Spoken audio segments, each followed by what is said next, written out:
a monument was raised above their blistered hands. But every morning when the bucket drops and rises, their decision echoes through the land. A choice made in the suffering, whose fruit they never tasted, is the sweetest kind of love, the kind that cannot be wasted. The well remembers thirst the way the bone remembers cold, carries in its depth a story never fully told. Drink and let the water tell you who was here before. The well remembers thirst and always will remember more.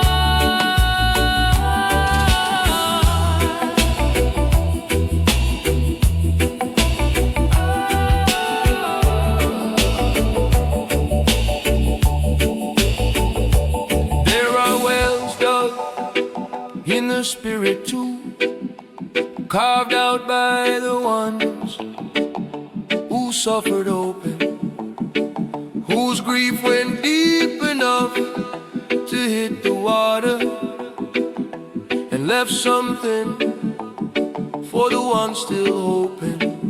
So when you find yourself in someone's presence and feel inexplicably less alone, know that you are drinking from a well that someone dug down to the bone. Dig your well in the dry season, leave it for the ones who come behind.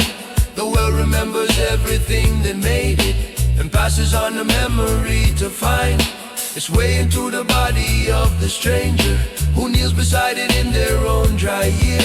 The well remembers thirst because it loved it into water, loved it clear. Loved it clear.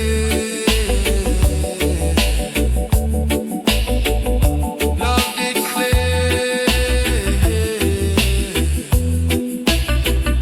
Loved it clear.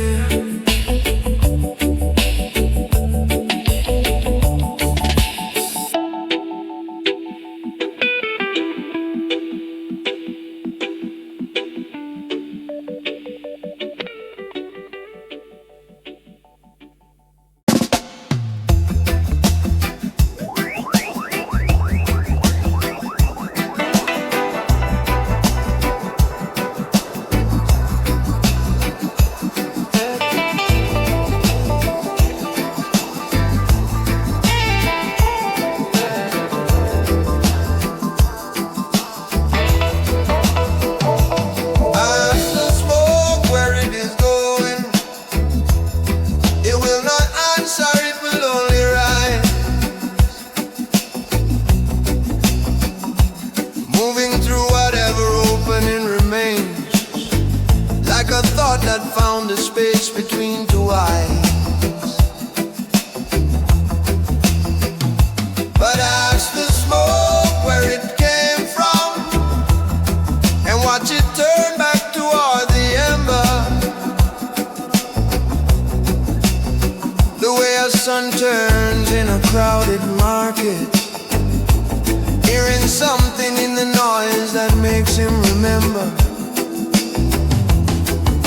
Origin is not nostalgia. It is navigation.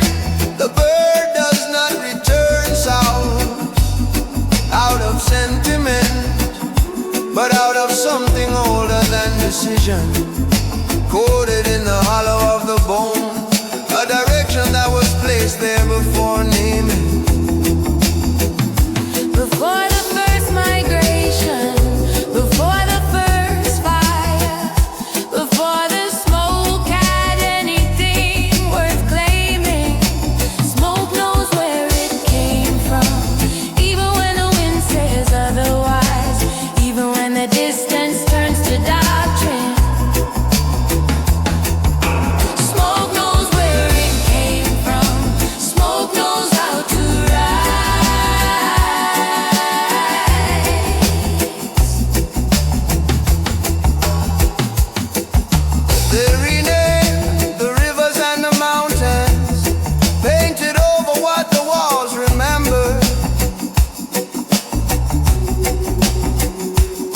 smoke still rises from the same earth, still carries the same warmth from the same ember. Our people is not lost while it still sings the same intervals their grandmothers sang.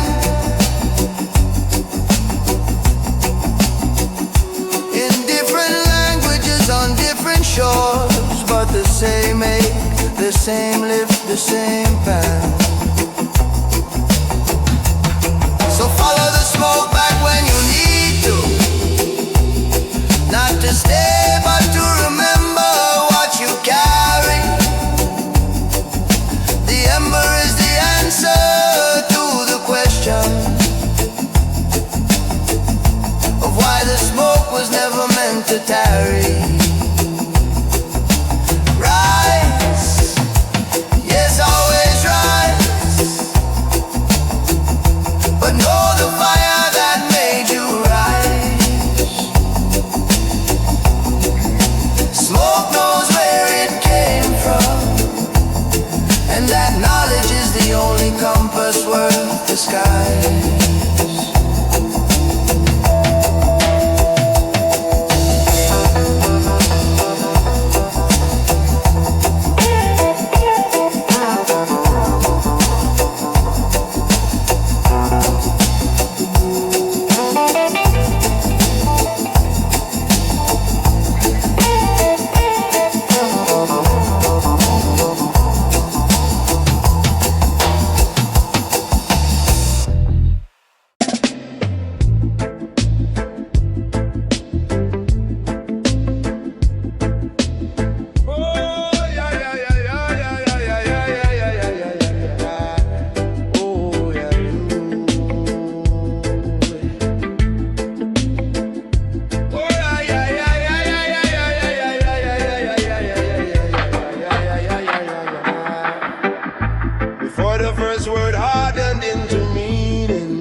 Before the throat had learned to carry thought,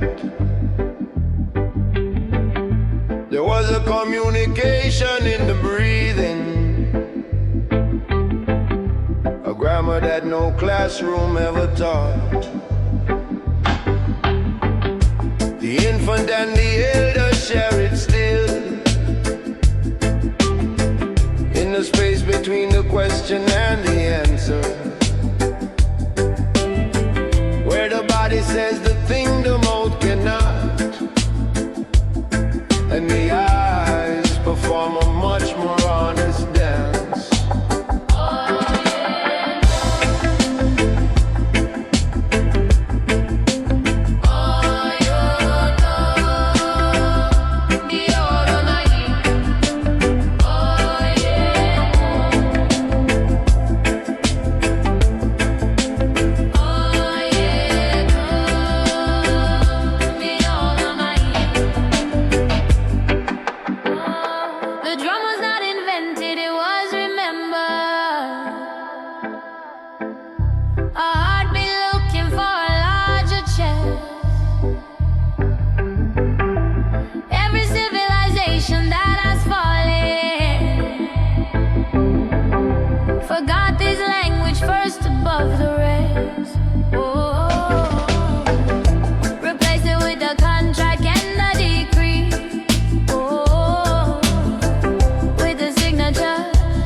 For language has no alphabet, no court has ever ruled upon its debt, no empire taxed it, no border stopped its crossing. The language before language suffers no forgetting. There is a moment in the sharing of a meal when conversation drops below the words, and something older surfaces between the people, something that the cutlery never disturbs. A recognition older than the family, older than the tribe or the nation state, that says I know you from before the naming, and I would know you still if we were late. Arriving in a world without our languages, without our flags, without our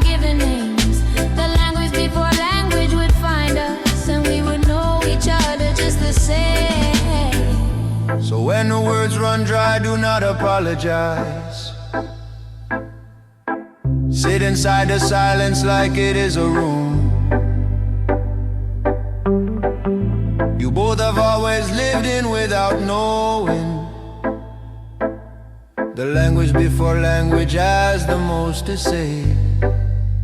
Oh yeah. In the pauses, in the breathing, in the stillness. Oh yeah.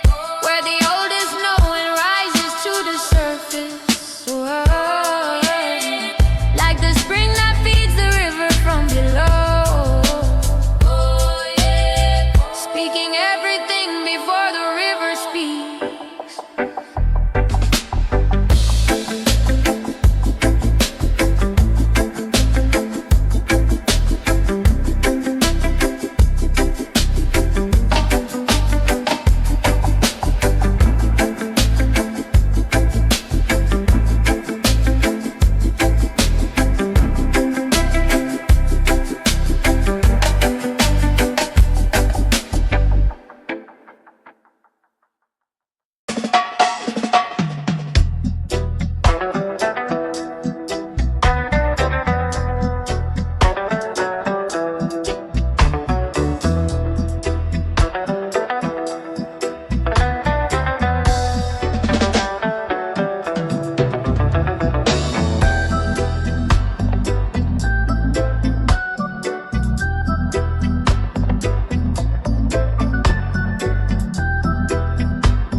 Between the rain that wanted to dissolve and the stone that refused every amendment.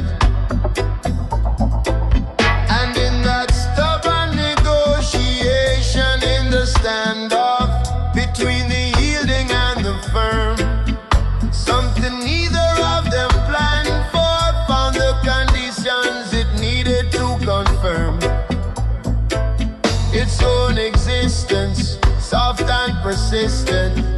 Neither water nor the stone's ambition, just the life that grows in the disputed territory between surrender and the refusal of submission. Yeah, yeah. This is where most things worth knowing live, not in the certainty of either position, but in the hyphen between the opposites, the neither and the both, the soft partition. The child who grows between two worlds belongs to both and therefore something further. The song that lives between two traditions is the orphan and the heir and the author. What grows in the argument between rain and stone is the only kingdom nobody owns. Too wet for the stone, too rooted for the rain. What grows in the argument grows without a name. So do not rush to resolve the contradiction that lives inside the chest without a verdict. The tension is not failure of the system, it is the system working as intended. Two truths that will not yield to one another, creating in their friction something third that neither truth alone could have imagined. Something green and quiet and a hurry. Let the rain and stone continue their discussion. You are not required to choose a side. Just find a small damn space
The river does not sign the valley that it carved. The rain does not initial what it grew.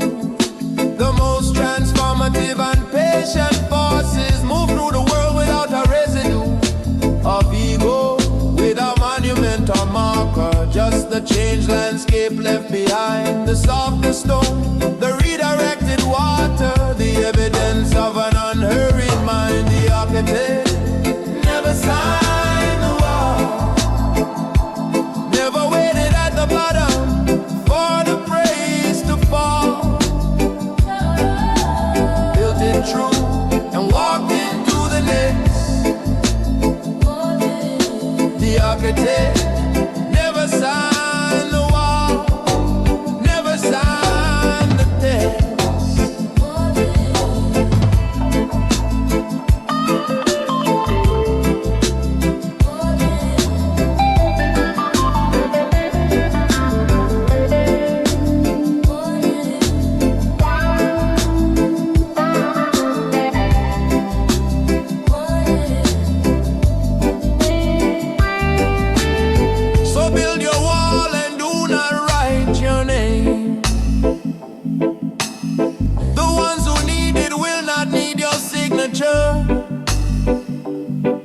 They will feel the level of the stone,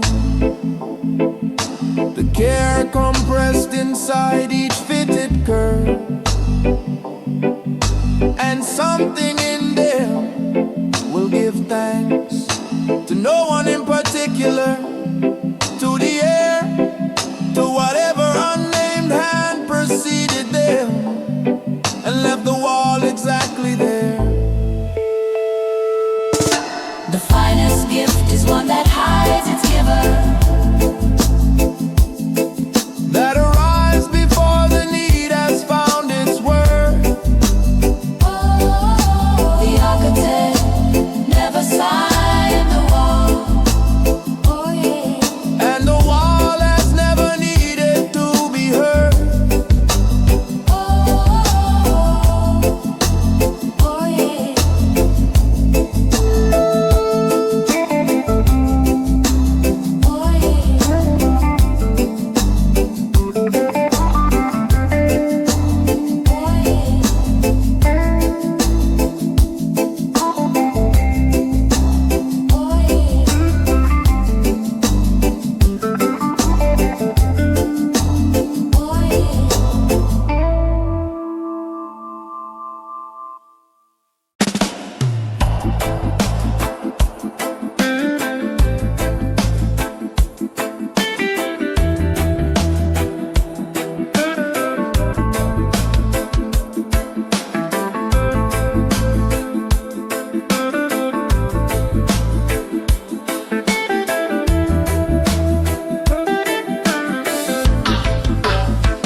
A shadow, it only knows the burning and the giving. But behind every light a darkness doubles, and learn the shape of everything still living. the shadow on the wall is not deception.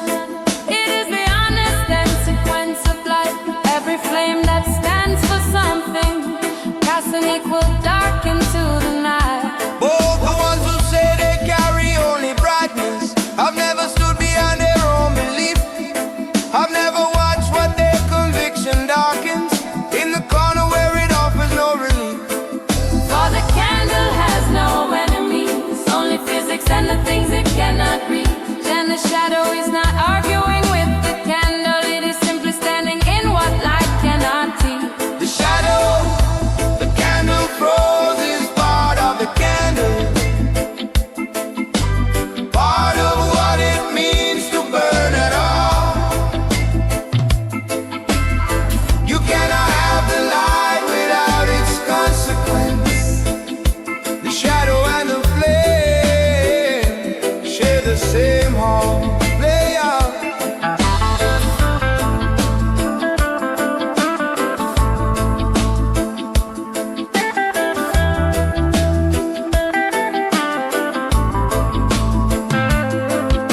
So carry your light with the humility of knowing what it darkens while it shines. Look into the corners of your brightness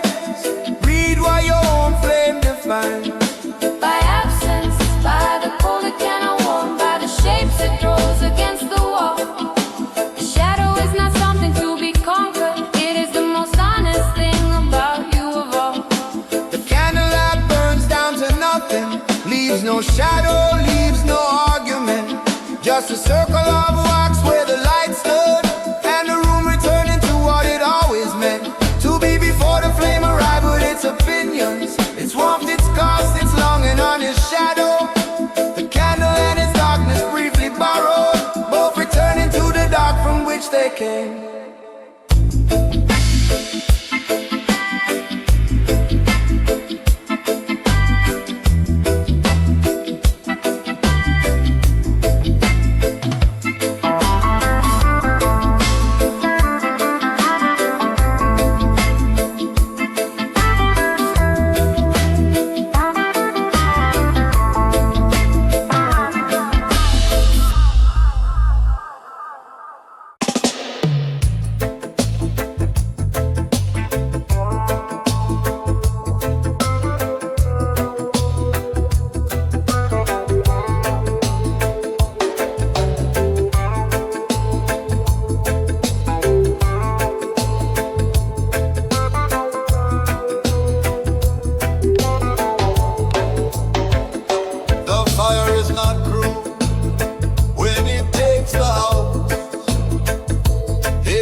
Themselves out into the night, still whole, still flame. The burning library of Alexandria did not destroy a single thought that lived inside the mind of one who read and walked out into the long afternoon and gave and gave. What was given to them freely by the page, the book was just the vessel, not the wine. And every vessel sooner or later returns to the fire that made it by design. So when you fear the losing of your things, sit for a moment with the question of what keeps itself alive without a shelf to rest on. Watching you would rise while the rest sleeps.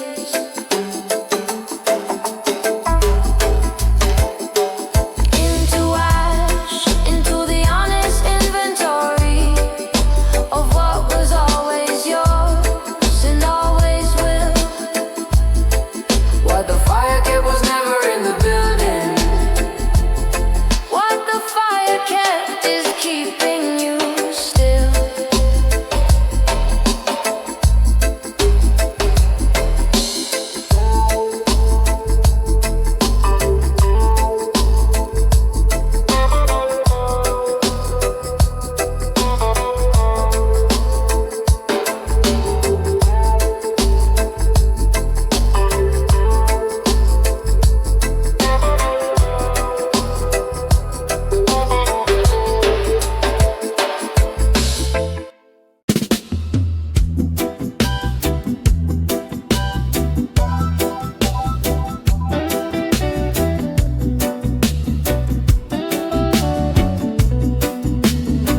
respond. Someone stood at the edge of the unanswered and gave their voice to the air beyond. Not bravery exactly, more like surplus, an overflow that needed somewhere to go.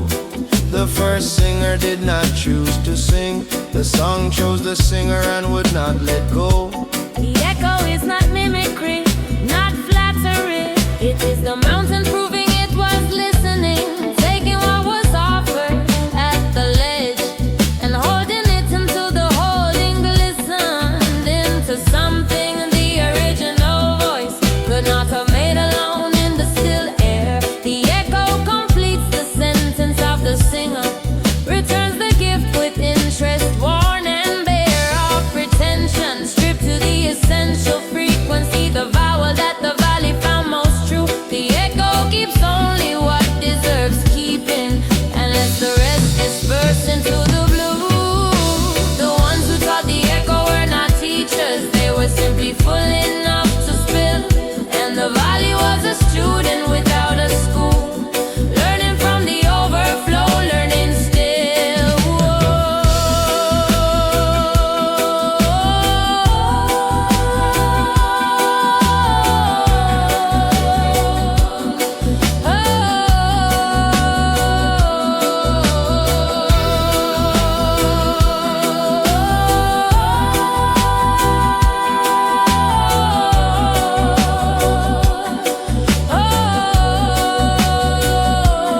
We are all a valley and a singer, taking turns at the edge and at the wall. Sometimes we are the voice, going outward. Sometimes we are the stone, receiving the call.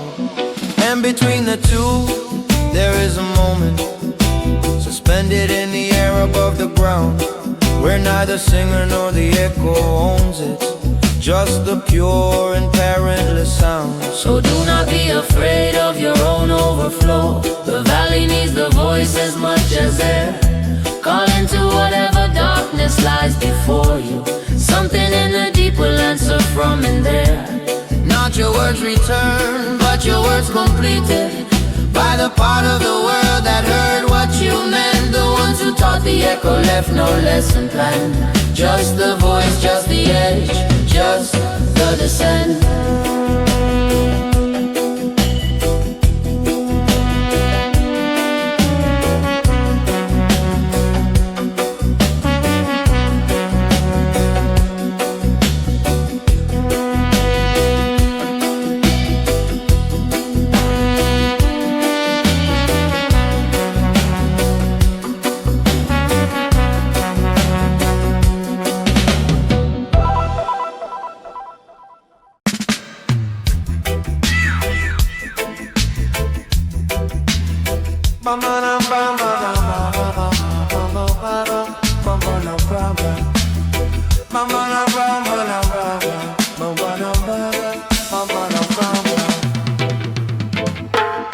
Nobody celebrates the green banana. It hangs there in its armor, closed and proud, refusing every hand that reaches early, wearing its unweariness out loud. But inside that hardness, something is negotiating between the tree and what the fruit must become.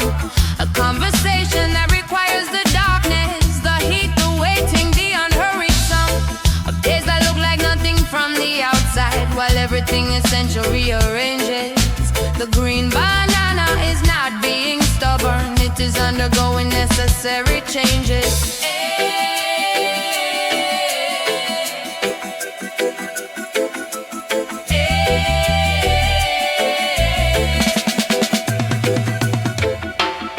The ones who were not ready when they called them carried something that the early ones did not.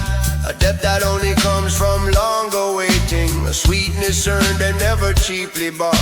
The prophet in the wilderness was ripening, the seed beneath the stone was studying the dark.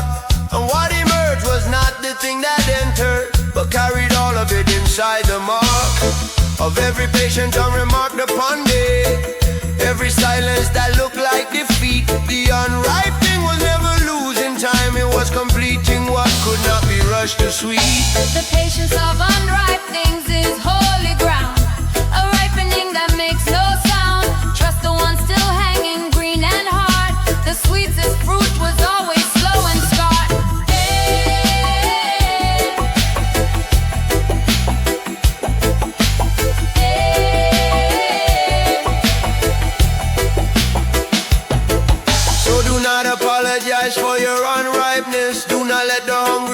decide your season.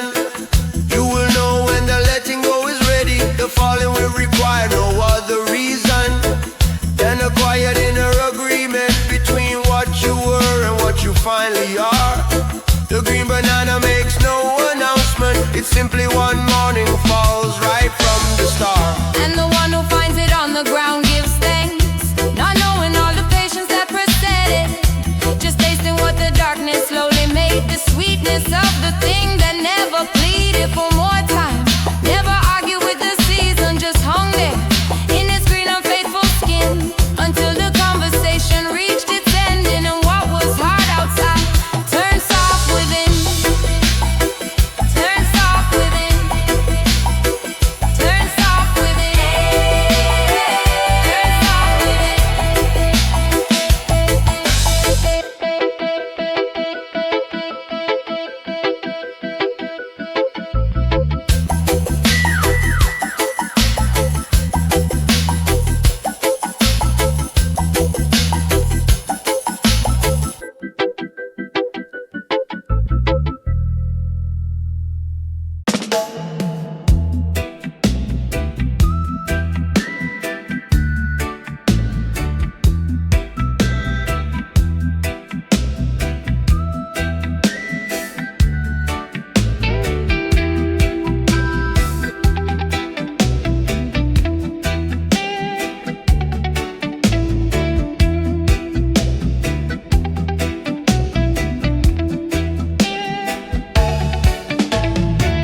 The river does not remember the rain that made it,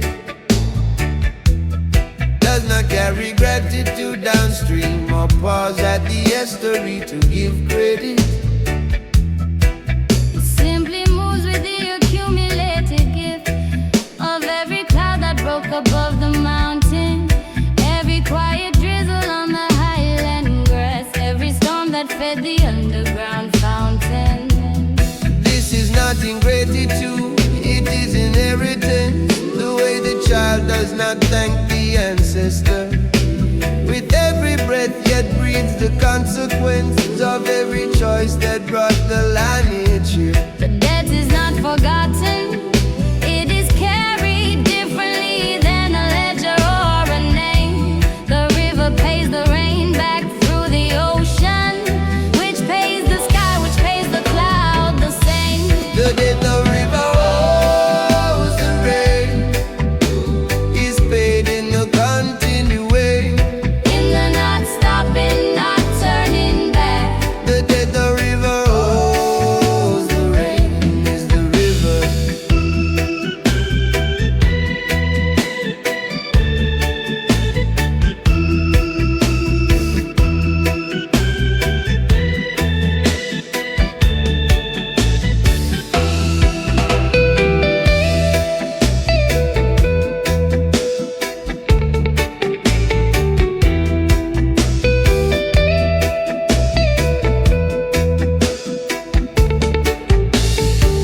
So when you cannot find the words for gratitude, when the gift was too large for the throat to hold, just keep moving in the direction of the ocean. Let the motion be the thank you, let it be told.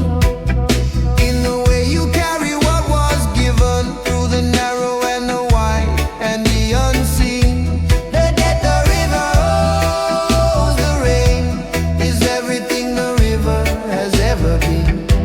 And somewhere high above the mountain, the rain is falling without any name, not asking what became of what it gave, just falling faithful, giving just the same. The cycle has no beginning and no ending, no creditor and no one keeping score.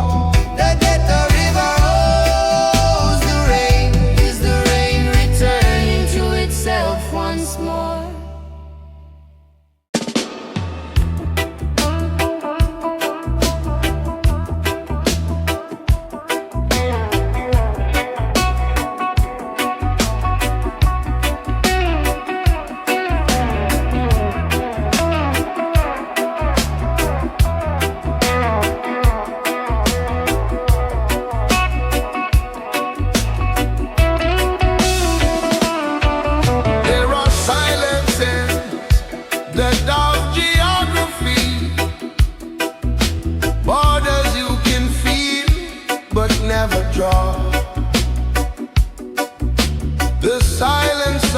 after someone speaks your name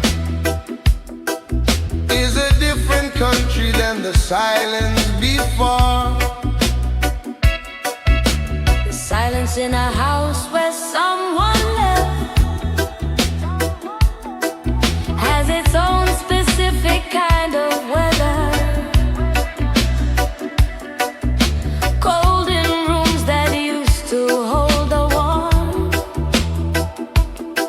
whose source and shelter left together.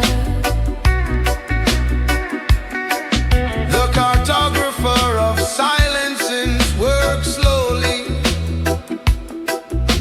Her instruments are patience and return. She visits the same quiet many times before she claims to know what it has earned. The right to be called grief or called acceptance, or that rarer silence, the one that comes when understanding finally catches up to what the body knew before it numbed. Map the silences between the words. They carry more than anything that's served. The pause before the yes, the breath before the no. The cartographer of silences knows where to go. Two people who have loved a long time speak mostly in the silences between. Each word a peninsula extending into waters that only they have seen. And when one of them is gone, the other inherits a cartography of every silent shared, now unshared. A country with a population of one still free to walk the old familiar territories, to stand inside the silence they once shared and feel the shape of what is no longer there. The most precise map ever drawn or dared. So learn to read the silences around you.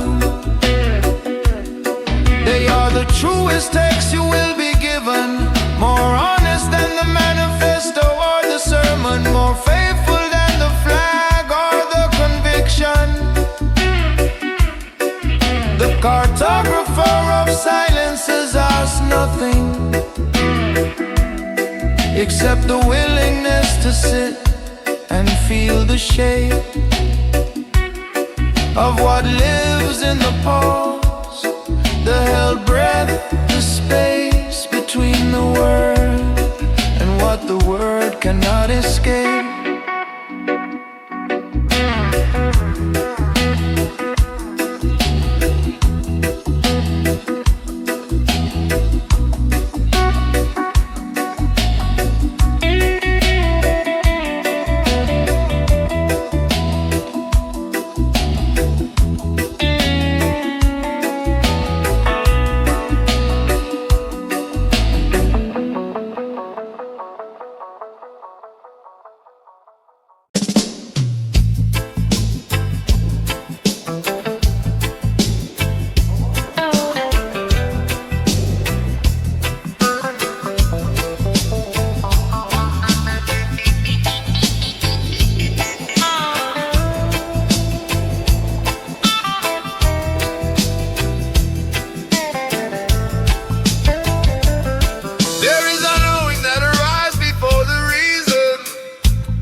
before the eye has finished its report, before the mind has called its first meeting. The ancestor who learned to read the silence between the usual sounds of the forest floor did not survive because of calculation, but because something older kept the score. They trained us out of it in the schoolroom, told us that the body was a servant, that the real authority resided in the part of us most recently invented. But the bone was reading weather long before. The instrument was built to measure pressure, and the stomach knew the stranger at the door.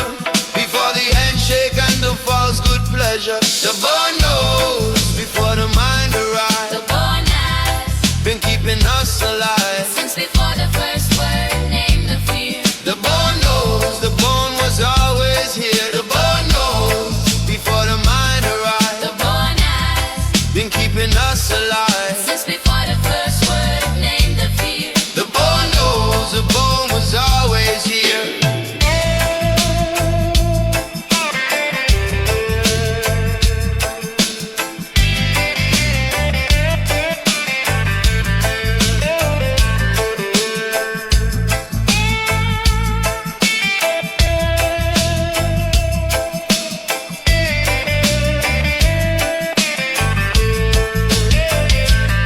There is a woman who can feel the earthquake 3 days before the instruments confirm, not in her thoughts but in the architecture of her oldest and most faithful term of service to the living, her own body, reading the earth the way it reads itself. And she does not explain it to the doctors, just moves her grandmother's photographs off the shelf. So when the bone speaks in its wordless language, before the mind is finished building doubt, sit inside that knowing for a moment, before the explanation drowns it out. The bone is not superstition, it is memory, compressed into the calcium of years. Every ancestor who listened to that signal survived to pass it forward through their fears. And here it is inside you, still transmitting the oldest frequency you will ever own. The mind arrived much later to the story. The knowing was already in the bone. The bone knows Before the mind arrived, the bone knows in keeping us alive. since before the first word named the fear. The bone knows The bone was always here. the bone knows Before the mind arrived, the bone knows in keeping us alive. since before the first word named the fear. The bone knows.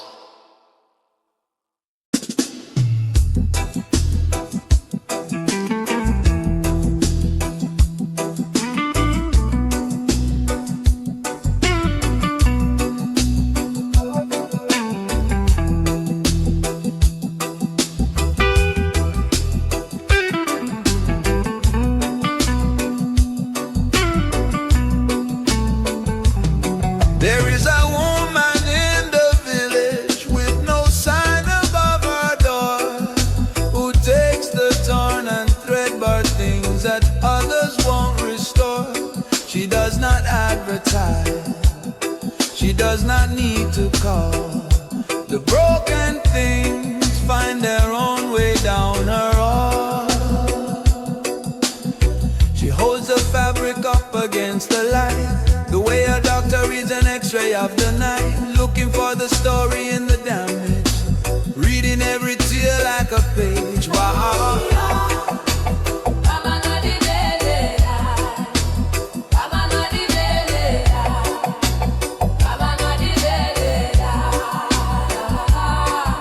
The cloth remembers everything that happened in it, the wedding and the harvest and the fear. You cannot wash away what fabric witnessed. It just rearranges what was there.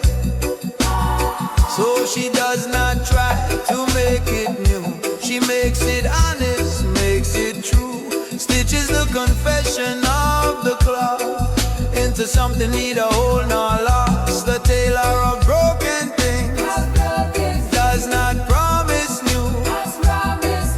She promises that what was torn can still be true. That the mended line is not a scar to hide, but the signature of everything that survived.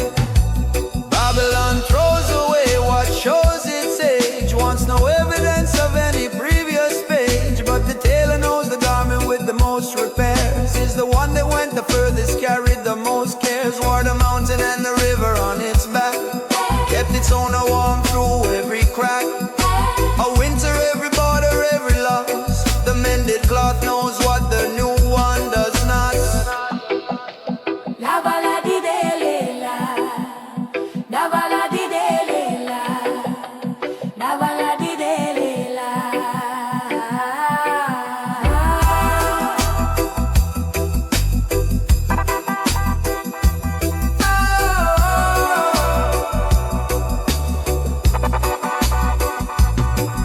We are all of us a garment on her table, torn in places we were never meant to show. And she is working patient in the lamplight, stitching us back into something we don't yet know. But we recognize the morning that we wear it, step outside and feel the fit of what remains. The tailor of broken things is still in business, and her finest work is always what sustains.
Counting, who lived in the unmapped and the unnamed, whose births were not recorded in the ledger, whose deaths left no paper to be claimed. Not invisible, only illegible to the language of the ones who held the pen, writing history in the ink of the included, and leaving wide margins for the rest of them. But the margin is where the notes are made, where the reader argues back against the text, where the unofficial and the unnamed wrote what the official version missed or vexed. The census missed the midwife in the doorway, missed the name the mother used at home, missed the language underneath the language, the country underneath the country, alone and not alone, because the missed ones found each other in the space the counting left behind, built their fire in the gap between the columns, and made a life the ledger could not find. The ones the census missed are still here, living in the margins without fear. The count was never the whole story told. The ones the census missed were never pulled.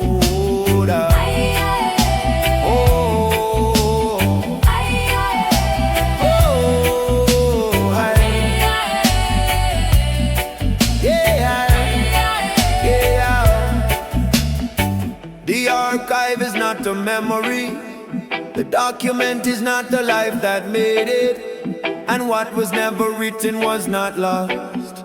It was simply carried differently, unhated by the institution or the ink, but by the body and the voice and a particular way a grandmother held a child and passed the whole uncounted curriculum. So when you search the records and find nothing where your people should have left their mark, do not conclude that they were not there living. Do not let the empty leisure dim the spark.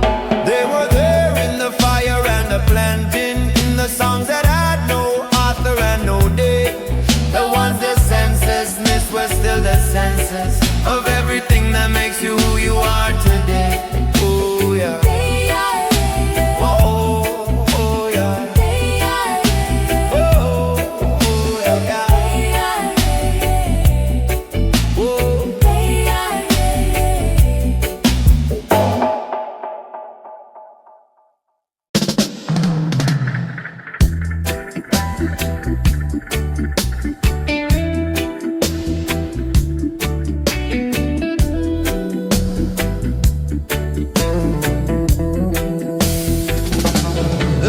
Tree does not fruit on a schedule, does not consult the calendar or the clock. It fruits when the conversation inside it reaches our conclusion the branch cannot block. And the gardener who understands this does not stand beneath it with demands, just tends the soil and reads the leaves and keeps his expectations in his hands. Loosely the way you hold a bird, not to own it but to feel it breathing. The fig tree will decide its own abundance, and no amount of wanting does the teaching.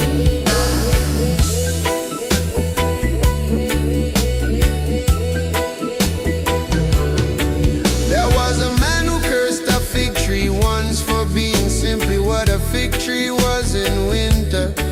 And the story was never really about the fig, but about the impatience and its splinter, working deeper in the ones who need the world to fruit on their particular hunger. The fig tree has no obligation to the clock of anyone who stands beneath it younger Or older than the tree itself, which has been fruiting and not fruiting since before. The first impatient hand reached up too early and called the unripe thing a closed door. The fig tree argues with the season quietly, with no words, only the slow negotiation of roots and light and water, and the particular darkness that precedes each fruition.